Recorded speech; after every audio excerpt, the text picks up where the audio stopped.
누구는 폭락하고 누구는 급등하고 완전 각자 도생, 양극화 본격적으로 시작된 나스닥입니다. 정리 좀 해보겠습니다. 일단 제가 이번 주 실적 발표한 주요 주식들 정리해왔어요. 한번 같이 보실까요? 말 그대로 실적 따라서 좀 잘 나오는 주식들은 급등하고요. 회복하고 여기서 더 떨어지나 싶은데 실적 안 나오면 폭락하는 그런 일이 이렇게 양극화가 벌어지고 있는데 먼저 정리해서 보여드리면 많이들 궁금해하시는 이 광고 주식들 스냅챗이라고 하는 10대들이 많이 쓰는 소셜미디어가 있습니다. 한국도 이게 들어와 있죠. 쉽게 말해서 인스타그램, 페이스북 이런 개념으로 보시면 되는데 스냅챗이 실적이 안 나오면서 폭락을 하고 거기에 덩달아서 소셜미디어 대장 기업인 메타, 페이스북이죠. 페이스북, 인스타그램 가지고 있는 광고 주식도 조금 부진했고 또 알파벳이 유튜브 가지고 있잖아요. 그래서 알파벳 주주분들은 유튜브 실적도 다 연결이 돼 있는 셈인데 같이 덩달아서 좀 광고 주식들이 안 좋았고 또 뒤에 보여드릴 거지만 통신주들이 아니 오른 것도 없는데 좀 같이 떨어졌고요. 또 반대로 전기차 주식들 테슬라가 실적 방어를 잘했어요. 그래서 같이 올랐고 반도체도 좀 괜찮았고 넷플릭스 실적이 생각보다 괜찮아서 넷플릭스와 덩달아서 디즈니 스트리밍 기업이 덩달아 반등을 했습니다. 이런 것들 한번 싹 정리하고 다음 주 대비도 같이 해보겠습니다. 먼저 지금 분위기가 어떠냐면은 참 주식시장이 기대를 반영한다라는 생각이 들었던 게 이번 주 넷플릭스 보면서 하도 사람들이 안 좋다 하니까 생각보다 괜찮은데? 라고 하면은 이제 오르는 거죠. 선반영 이런 얘기를 하는데 야 넷플릭스 최악은 아니네? 이러니까 이제 또 오릅니다. 근데 참 올라봤자 간의 기별도 안 오는 숫자긴 한데 워낙 많이 빠졌죠. 여러분들 넷플릭스가 고점에서 80% 가까이 빠졌던 거 아시나요? 참 보고도 안 믿기는데요. 지난 분기 그러니까 3개월 전에 처음으로 넷플릭스가 11년 만에 구독자 감소한다 그러면서 폭락을 했었는데 그리고 기대치가 없었죠. 다들 넷플릭스 이제 끝났다 이랬는데 생각보다 덜 감소했어요. 감소 안 한 것도 아니고 구독자가 200만 명 감소할 거라고 다들 그랬는데 실제로 까보니까 뭐야 97만 명? 이것도 적은 숫자가 아닌데 생각보다 덜 감소했네 이러면서 또 급등하기도 했죠. 참 급등했다고 하기 민망한 숫자긴 한데 거기에 이제 향후에 3분기 4분기 갈수록 다시 구독자 늘어날 거다. 일명 턴어라운드 할 거다. 그러니까 조금 그래도 반등을 한번 노려보고 있는 모습입니다. 전체 가입자 수 2.2억 명인데 야 이게 성장률이거든요. 성장세 둔화되는 거 보이시죠? 그리고 가입자도 여태까지 쭉쭉 늘어나다가 살짝 감소. 근데 이제 다시 늘어날 거다라고 하니까 시장이 야 돌아선다. 최악은 지났다. 생각보단 나쁘지 않네. 요 컨셉이면 지금 주가가 오르는 그런 느낌입니다. 오죽하면 넷플릭스가 이제 몇 개 지역에서 비번 공유하면 추가 요금 물린대요. 근데 깜짝 놀란 게 계정 공유하는 가구가 무려 1억 가구라네요. 와 아니 넷플릭스 가입자 수가 2.2억 명인데 계정을 공유하는 가구가 1억 가구로 추산된다고 넷플릭스가 공식적으로 발표했으면 이게 얼마나 많은 중복 숫자가 들어있는 건지. 그러니까 이제 이거 다 자기들이 아까우니까 다 돈 내라 추가 요금 내라 이렇게 해서 수익성 강화하겠다는 거죠. 그래서 이런 대책들이 나오니까 좀 주가는 반등하고 있는 모습입니다. 테슬라도 보시는 것처럼 저 사실 테슬라 걱정 많이 했거든요. 전 주주인데 마음을 좀 비우고 있었어요. 사실은 여러분들 어떠셨나요? 저는 테슬라가 워낙 겁주는 얘기들도 많고 해서 또 6월에 중국의 상하이 봉쇄에 있었잖아요. 공장. 그러니까 아니 아무리 유망한 건 알지만 공장 폐쇄가 됐었는데 자동차를 만들어야 팔 거 아니에요. 그러니까 저는 마음을 좀 내려놓고 그래 떨어지면 더 사자 약간 이런 생각도 하고 있었는데 우려했던 것보다는 정말 잘 했더라고요. 그래서 예상 중국 봉쇄된다 경기 둔화되는데 차가 팔리겠냐 이러면서 우려했었잖아요. 더 떨어진다 이런 얘기가 많았는데 실제 까보니까 실적 보니까 너무 괜찮더라고요. 연간 차량 판매량 50% 성장 목표를 유지. 요즘 목표 유지하는 기업들이 몇 개 없어요. 다 목표치 낮춥니다. 러시아 우크라이나 전쟁 핑계대고 경기 침체 핑계대고 공급망 이슈 핑계대면서 다 낮추기 바쁜데 이제 뒤에 보여드릴 거지만 머스크가 끄떡없다 50% 우린 가능하다 이렇게 유지했고 그리고 이제 가격 전가 차량 판매 가격을 쭉쭉 올리면서 영업이익률도 방어를 잘했습니다. 야 그래서 보면서 주가도 이제 급등을 하는데 시원하게 올랐죠. 이번에 뭐 따라잡기도 힘들 정도로. 그래서 중국 봉쇄 조치 여파로 이번 생산과 판매가 분명히 감소한 건 맞아요. 지난 분기보다 물론 작년보다는 늘었지만요. 그런데 차도 잘 팔리고 생각보다 공장도 잘 돌아가고 가격 전가도 해서 요금 방어도 잘하고 이러니까 하반기에 또 괜찮지 않겠냐 하는 기대가 불고 있습니다. 거기에 폭염 때문에 예상치 못하게 지금 테슬라의 일부분의 실적이지만 친환경 에너지 사업도 덩달아 잘 되고 있대요. 이게 아직 자동차에 비해서는 아주 미미하지만 또 친환경 이런 거 태양광도 밀고 있잖아요. 근데 너무 폭염이니까 갑자기 기대도 안 했는데 요 수요도 늘고 있고요. 그리고 앞서 말씀드린 것처럼 비용 상승, 원가가 늘어나는 거 여기 보시면 대당 원가가 늘어나고 있는데 그거는 판매가 테슬라 자동차 계속 올해만 3번 4번 제품 가격 올렸잖아요. 그러면서 영업이익률 방어라고 잘했습니다. 그래서 와, 저도 보면서 진짜 방어 잘했다 싶었고, 테슬라 주요 모델 가격은 계속 올리고 있죠. 그래서 이제 머스크가 뭐라 그랬냐면은 비용 내려가면은 가격 낮추겠다라고 할 정도로 자신감을 표현했죠. 제가 이거 보면서 확실히 가격 결정력이 있으니까 올라갈 때는 내가 가격 높이고 연동해서, 그리고 만약에 원자재 비용 내려가면 다시 가격 낮춰서 보급률을 늘리겠대요. 많은 사람들이 테슬라 자동차 탈 수 있게 또 가격을 낮추겠다 했으니까 야, 완전히 이제 가격 결정력이 있는 역시 브랜드 가치가 짱짱한 기업이 아닌가 싶었고요. 또 하반기, 원래 테슬라 포함해서 자동차 기업들이 하반기에 좀 더 실적들이 좋거든요. 그래서 보시면 상반기보다 하반기가 잘 나오고 상반기보다 하반기가 자동차 판매량이나 실적이 좋은데, 지금 중국 돌아가고 하반기부터 본격적으로 독일, 베를린, 미국 텍사스, 양산 돌아가니까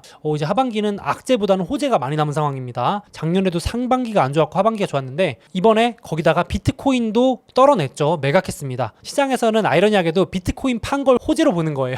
불확실 제거됐다. 테슬라만 투자하시는 분들 입장에서는 비트코인 가격까지 신경 써야 되니까, 테슬라가 비트코인 들고 있었잖아요.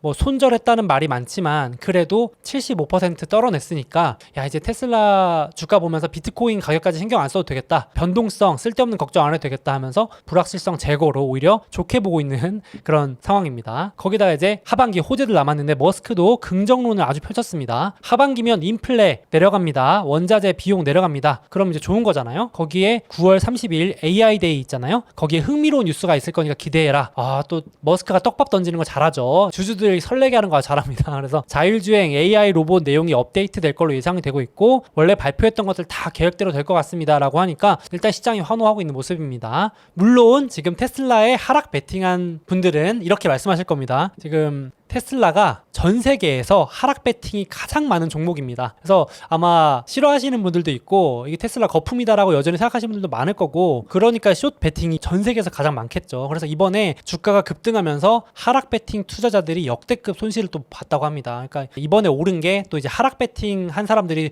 놀라가지고 팔아서 오른 것도 있다, 후다닥 도망가서 오른 것도 있다, 이런 얘기는 매번 나오는데요. 이럴 정도로 변동성이 심한 종목인 거는 참고로 하셔야겠습니다. 오를 때도 시원하게 오르지만 또 떨어질 때도 시원하게 떨어지는 종목이어서 이게 고성장주의 대표적인 모습이죠. 그래서 지금 이렇게 또 호불호가 갈리는 종목인 것 같습니다. 현재 상황에서. 또 주말간에도 이런 의구심도 나오는 거예요. 사이버 트럭이 요거 있잖아요. 생산 일자가 계속 밀리고 있거든요. 2022년, 2023년, 내년에 될까 말까 모르겠다 그랬는데 지금 사이버 트럭 호주에서 보증금 환불한다 이 얘기가 나오면서 야, 이거 봐라, 테슬라 또 미룬다, 이거 말만 또 이렇게 거창하게 해놓고 이거 사기 아니냐, 이런 얘기가 또 나오고 있어요. 늘 이런 얘기 한 번씩 나오거든요. 그래서 5월 달에는 호주 웹사이트에서 주문 버튼을 삭제시키고요, 이번 주에는 호주 사이버 트럭 웹사이트에서 보증금 환불하라고 돈 돌려주겠다는 거죠. 그러니까 이거 보면서 사람들은 이제 야, 이거 못 만드는 거 아니냐, 여태까지 보증금 갖고 있다가 못할 것 같으니까 돌려준다는 거 아니냐, 이런 얘기까지 좀 나오고 있습니다. 그래서 항상 이런 고성장주에는 리스크, 의구심 이런 게 따라 붙으니까 그 점은 참고로 하셔야 될 것 같아요. 저도 항상 그 마음속에 한켠에는 걱정은 항상 갖고는 있습니다. 어떻게 될지 모른다는 건 주식 투자하면서 그런 부분은 항상 갖고 염두에 둬야 되는 부분 같고요. 이제 그래서 테슬라와 덩달아서 전기차 기업들 이번에 좀 좋았고, 미디어 기업들 넷플릭스, 디즈니 그래도 상대적으로 주간 수익률 여기 보시면 선방했습니다. 그런데 이제 반대로 여기서 더 떨어지나 싶은데 떨어지는 주식들이 광고였습니다. 말 그대로 여기서 더 빠지나 급락한 광고 주식들. 구독자분들 중에 지금 알파벳 왜 빠지냐, 구글 왜 빠졌냐 물어보시는 분들이 있는데 주요 이유가 이거죠. 이 스냅챗이라는 기업이 있어요. 아마 모르시는 분들도 많을 건데 사실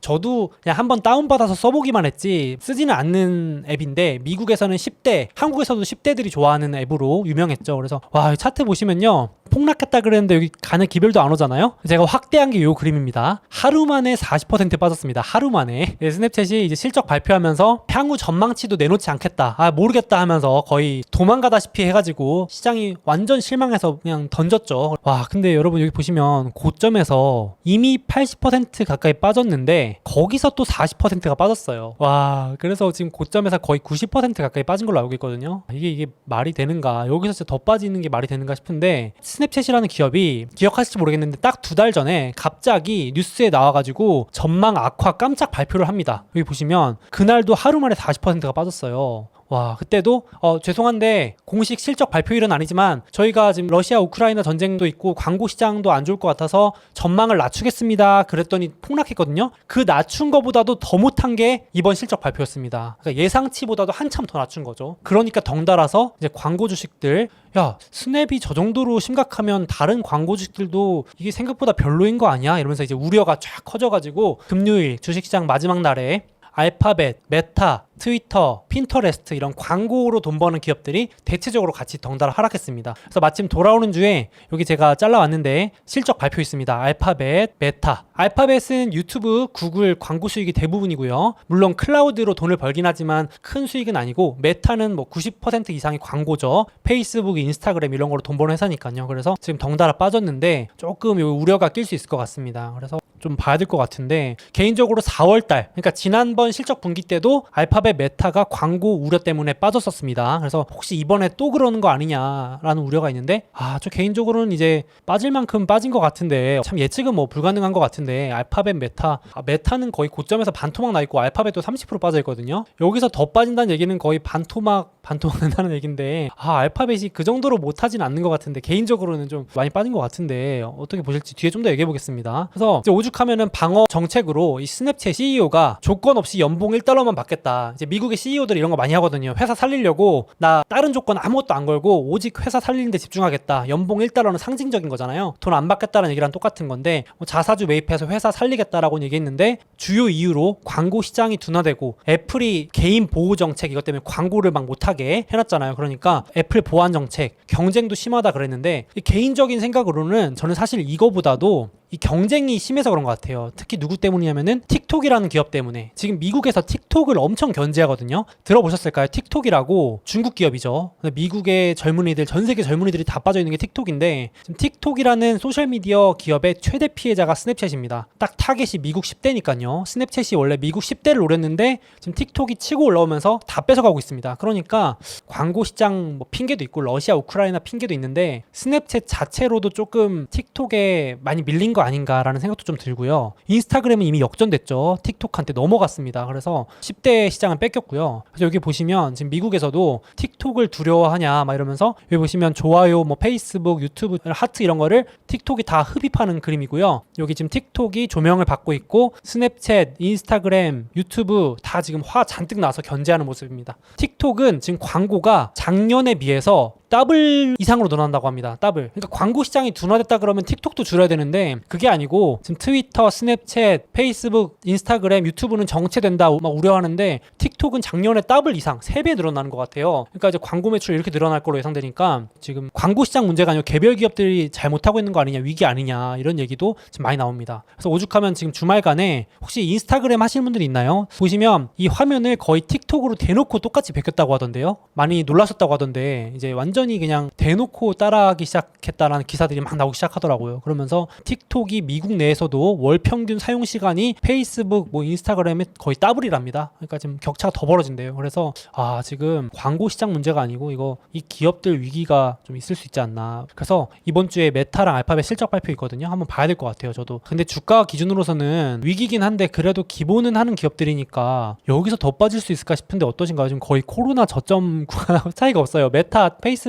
주가가 반토막 나 있거든요. 와, 그래서 여기서 더 빠지면 코로나 저점보다 내려가고 거의 그냥 추세가 끝난다는 얘기는 다를 바가 없는데 어떨지 한번 봐야 될 것 같아요. 실적이 진짜 까봐야 될 것 같아요. 이건 그렇죠. 뭐 함부로 베팅한다 보기보다는. 그래서 이번 주에 메타, 알파벳이 조금 상대적으로 약세였고 스냅이 끌어내렸죠. 약했고요. 알파벳, 메타 플러스 마이크로소프트도 제가 조금 걱정이 됐던 게 강달러 때문에 지난번에 자진 납세했거든요. 우리 실적 안 좋을 것 같습니다라 그랬는데 지금 달러가 조금 내려오고 있어요. 그래서 생각보다 이제 하반기 전망을 좀 올릴 수도 있고 그리고 마이크로소프트 실적 방어를 잘 하면은 덩달아서 빅테크들도 좀 괜찮을 것 같은데 지금 알파벳보다도 메타 이런 기업들이 좀 걱정이긴 합니다. 그래서 한번 봐야 될 것 같아요. 참고하시면 좋을 것 같고 그리고 이번 주에 가장 좀 독특했던 이슈가 이겁니다. 통신비는 못 내기 시작하는데 카드는 팍팍 쓴다. 그래서 이번 주에 통신주가 폭락했거든요. 막판에. 아니 오른 것도 없는데 폭락하면서 통신비를 연체하고 있대요. 미국의 젊은 분들이. 미국의 2030. 한국도 제가 찾아보니까 2030들이 통신비를 연체하는 게 심각하다고 합니다. 못 내는 거죠. 계속 미루는 거예요. 이렇게 되니까 지금 AT&T라고 하는 미국의 통신주, 우리나라로 치면 SKT, KT, LG U+ 같은 주식들이잖아요. 독과점하는. 그래서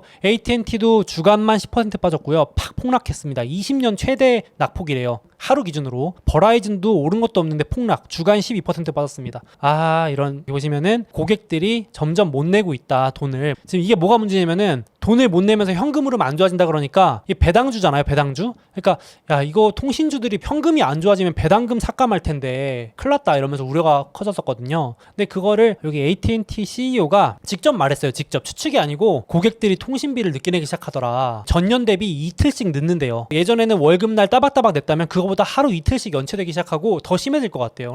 진짜 통신주가 원래 방어주의고 배당주의고 필수 소비재라서 끄떡없을 줄 알았거든요. 근데 인플레 시기에 이제 사람들이 소비자분들이 어려워지니까 마침 AT&T가 5월에 통신비 인상했고요. 버라이즌도 7월에 요금 인상했거든요. 그래서 가격 방어, 인플레 전가할 줄 알았는데 이제 요금 팍 올려버리고 소비자들이 식량난, 에너지난 이런 것 때문에 물가가 확 어려워지니까 이제 통신비 좀 늦게 낼까? 이렇게 하나 봐요. 와 진짜 그런가 싶기도 하고요. 거기다가 이제 현금흐름 악화된다 이제 우려하니까 존 스탠키 AT&T CEO가 직접 애널리스트들한테 가격 인상했는데도 향후 지금 비용이 너무 많이 들어가서 5G 이런 거 투자할 것도 많이 들어가거든요. 그러니까 부채도 많고 통신비 연체도 지속될 것 같다라고 직접 말했습니다.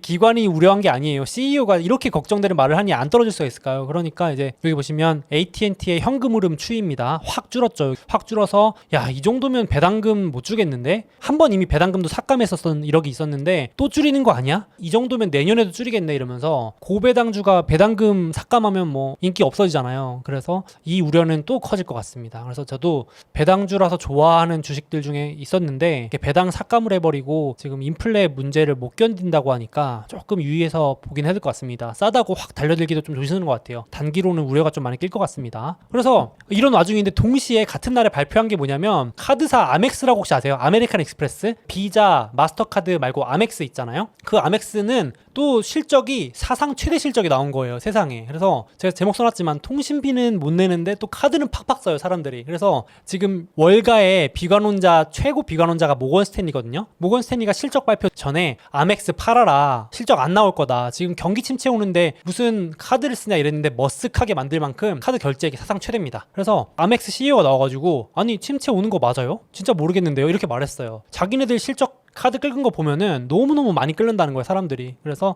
이제 좀 분석해보면 이런 거죠. 아무래도 아멕스 쓰시는 분들, 고객층들이 중산층, 고소득자분들이 좀 많대요. 그래서 저소득 계신 분들은 당장 생활비 빡빡해지니까 통신비부터 연체되기 시작하는데 정작 돈 많은 중산층, 고소득층은 아직은 여유가 있으니까 어떻게 보면 끄떡 없을 수도 있고요. 그러니까 이제 카드는 빡빡 긁고 여행 가시고 이런 양극화가 이 두 기업 실적에 동시에 이렇게 나는 게 신기해서 저도 가져왔습니다. 같은 날 발표했는데 카드사는 잘 나오고 통신사는 안 나오는 희한한 일이 동시에 일어나서 이번 주 좀 가장 인상 깊었던 장면 아닌가 싶어서 가져왔습니다. 참고로 워렌 버핏의 포트폴리오 탑3에 아멕스가 들어있죠. 그래서 워렌 버핏이 아멕스 카드사 되게 좋아합니다. 인플레이션 해지가 되니까 물가 오르면 그만큼 카드 끓는 가격도 올라가잖아요. 우리 그쵸? 그 생필품 가격도 올라가면 그만큼 고스란히 수수료가 올라가기 때문에 일단 아멕스는 일단 가격 결정력이 있다. 지난해 플래티넘 카드, 이게 비싼 건가 봐요. 플래티넘 카드의 연회비를 $550에서 $695로 올렸다. 그러니까 이제 중산층, 고소득층들이 쓰시는 카드니까 연회비도 팍팍 올려도 전혀 사업이 축소되지 않는 거죠. 그러니까 이제 물가 상승을 카드 수수료로 대체 전가하는 그런 구조라서 버핏도 되게 좋아하는 기업인 것 같습니다. 팔질 않더라고요. 아멕스는 안 팔더라고요. 되게 좋아하는 기업입니다. 애플, 뱅크 오브 아메리카 다음으로 많은 비중 들고 있는 거라서 또 한번 생각나서 가져와 봤습니다. 실적이 되게 좋아서 또 카드사들 실적이 짱짱하다 이렇게 보여지고요. 이번 주 아멕스도 좋았고 비자 마스터도 돌아오는 주에 실적이 발표됩니다. 코카콜라, 맥도날드, 알파벳, 마소, 비자 전부 다 화요일날 이제 빅테크 실적 시즌입니다. 이제 그러니까 조금만 잘 나와도 폭등하고 조금만 안 나와도 폭락하는 그림이 되게 그려질 것 같아서 살벌하긴 하네요. 그래서 이번에 또 기회로 잘 삼으시면은 용기 내서 미리 같이 공부해 놓으신 분들은 또 이때 싸게 또 주춤할 수 있을 수도 있고 그럴 것 같고요. 그리고 수요일은 메타, 보잉, 그리고 목요일은 애플, 아마존, 마스터카드 이런 주식들이 있고, 금요일은 에너지 주식 투자하시는 분들은 엑소모빌, 쉐브론 되게 중요할 것 같아요. 실적이 당연히 잘 나올 거라고 생각하지만 또 시장이 먼저 반영해 놓으면은 잘 나왔어도 떨어질 수 있는 게 실적이다 보니까 여기 에너지 주식들 투자하신 분들은 금요일이 중요한 날이 될 것 같습니다. 그래서 요거 실적 참고하시고요. 다음으로 돌아오는 주에 실적보다도 중요할 수 있는 금리가 결정됩니다. 수요일부터 목요일까지 회의가 있고, 우리는 목요일, 한국 기준으로 목요일 새벽에 연준 의장이 발언할 때가 또 중요하겠죠. 그래서 금리를 얼마나 올리느냐, 금리 결정. 그런데 이번 주에 이제는 너무나 여러분들이 익숙하실 만한 지표들이 본격적으로 침체를 보여주고 있어요. 이제는 예측 구간이 아니고요. 이미 다 이제 경기 위축 구간에 돌입했습니다. 제가 여러 차례 말씀드렸던 미국 경기를 대표하고 가장 먼저 그리고 가장 정확하게 알려주는 지표 중에 하나인 제조업 PMI 지수라는 게 있는데, 이게 2년 최저치를 기록하면서 드디어 공식적으로 위축 시기에 돌입했습니다. 이게 50보다 아래면 경기 위축의 돌입인데요. 이렇게 아래로 내려가면 보통 침체 구간에 진입을 했었습니다. 그래서 이제는 공식적인 지표도 침체에 가까워지는, 경기가 둔화됐다, 하강했다, 축소 구간이다라는 거를 본격적으로 알려주는 지표가 이미 나오고 있습니다. 그래서 사실 여태까지 예측이었는데 이제는 이제 위축, 경기 둔화, 이 단어가 공식 단어가 됐고요. 그래서 지금 미국의 금리들도 거의 폭락에 가까운 움직임을 보이고 있습니다. 코로나 침체 이후로 처음으로 경기 확장이 아니라 수축에 들어갔습니다. 이제는. 그래서 미국의 GDP 총 생산의 70%를 차지하는 서비스 지수마저도 폭락을 했습니다. 지금 월가 강세론자들이 서비스가 받쳐줄 거다 그랬는데 그것마저 지금 한 번에 폭락을 해서 금요일날 요거 때문에 또 금리가 같이 폭락한 것도 있습니다. 그러니까 이제 지표상으로도 이미 경기가 안 좋아지는 게 다 나오고 있는데 연준이 언제까지 이걸 방관할까 지켜봐야 될 것 같고요. 모른 채 할 수는 없을 텐데 이제 드디어 거기에 이제 유럽도 이미 이번 주 기준으로 코로나 이후 처음으로 공식 경기 수축기에 진입했습니다. 여태까지는 침체 온다 예측이었는데요. 이제는 사실상 경기 수축에 유럽도 들어갔고요. 미국도 들어갔습니다. 동시에 미국과 유럽이 이번 주에 거기에 이제 실업률의 선행 지표인 실업자들이 신청하는 신규 실업수당이라는 게 있는데 이게 3주 연속 오르면서 8개월 최고치, 이게 꾸준히 올라가면 얼마 지나지 않아서 침체가 왔었습니다. 그래서 이렇게 실업률로 보나 제조업 지수로 보나 주택 시장 지수로 보나 이번 주에 발표된 모든 지표들이 경기 둔화 침체 쪽으로 가고 있는데, 오죽하면 이번 주 초반에 애플도 대장주 애플마저도 비상경영 들어간다 하면서 고용, 해고까지는 아닙니다. 고용 축소한다, 예산 줄인다 하니까 시장이 잠깐 휘청인 적도 있었죠. 그래서 이렇게 지금 곳곳에서 신호들이 나오는데 연준 의장이 그걸 다 무시하고 오직 물가만 바라보며 울트라 스텝 이렇게는 이제는 안 하지 않을까. 이제 물가도 내려오고 있으니까 내려올 거라고 예상되니까 요런 건 제 추측입니다.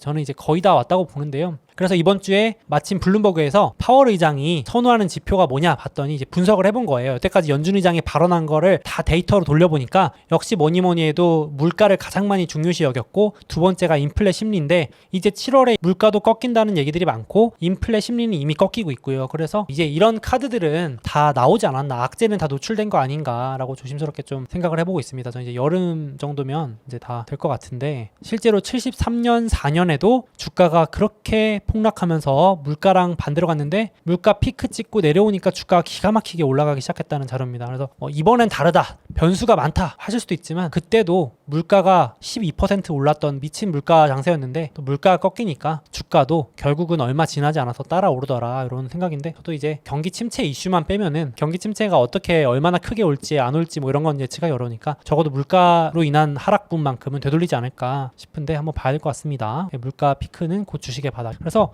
금리도 긴축 속도 정점도 여기 7월 마지막 75bp만 올리면 이제 그 다음부터는 그렇게까지 빡세게 빠르게 올릴 필요가 없다고 저는 보거든요. 다 노출된 거 아닌가 싶어요. 그래서 시장도 이제 더 이상 금리 전망 안 올라가더라고요. 이제는 아무리 뭐가 나와도 진짜 예상치 못했던 변수가 아닌 이상은 이제 이 재료는 소멸 아닌가 싶습니다. 아마 하반기 가면 다들 금리에 관심도 없어질 수도 있어요. 하도 많이 말해가지고 악재도 너무 많이 말하면 사람들이 지쳐서 반영 다 해가지고 쳐다보지도 않거든요. 그래서 그런 것도 있는 것 같고, 이미 이제 금리는 경기 침체 우려 때문에 내려가기 시작했고요. 장기, 단기 금리 모두 내려가고 있습니다. 그래서 경기는 안 좋아지는 게 명확히 보이고 있고, 물가도 이제 피크가 다 찍히고 있고, 연준도 무리해서 할 명분도 없어지고 있고, 이렇게 좀 분위기가 조금씩 바뀌는 모습이라서 나쁘지 않지 않을까 싶은데, 이번 주에 제가 가장 인상 깊었던 인터뷰가 블랙락 CEO가 있어요. 이분이 이번에 인터뷰를 한 게 되게 인상 깊어요. 이번 주에 개인적인 얘기를 해주는데 정말 유명한 사람이 자기한테 전화가 왔대요. 패닉이 와가지고. 블랙락 정도 CEO 되면은 얼마나 유명한 사람들 많이 알겠어요. 예를 들면은 헐리우드에서 유명한 영화배우라던가 세계적인 스포츠 스타 뭐 이런 사람들이 주식은 잘 모르니까 전화가 올 거란 말이죠. 이제 친분이 있으니까. CEO가 레리 핑크니까